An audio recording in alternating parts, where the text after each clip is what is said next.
بيتنا لسه فاضي والعرس بعد 4 أيام، بس أخيراً جبنا غرفة النوم، وهي الحلقة الثالثة من تجهيزات بيتنا. وسط غرفة النوم وكان عنا خوف واحد، إنها ما توسع. للأسف الخوف صار حقيقة، بس حلينا الموضوع ولغينا باب من أبواب الخزانة. يا اخوان الحمد لله بعد كل المحاولات طلع بزبط انها تتركب غرفة النوم هون.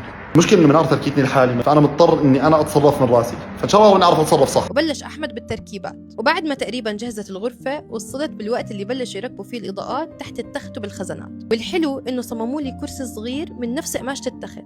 هون ضايل بدنا نحط خزانة طويلة زي هاي، بس لأنها ما وسعت نحطها هون لأنها حتسكر على الباب، نقلنا هاي تشيك حنحطها هون تشيك. فيها أبواب أزاز عشان أحط فيها شنتية وكنادري، ومساحات التخزين خرافية. وأحلى إشي بالنسبة لي كانت التسريحة، فيها أماكن خاصة لكل إشي، عطور، إكسسوارات، ميك اب، وهيك بضل نركب الإضاءات والبرادي ونحط الفرشة. بس مبدئيا شو رأيكم بالغرفة؟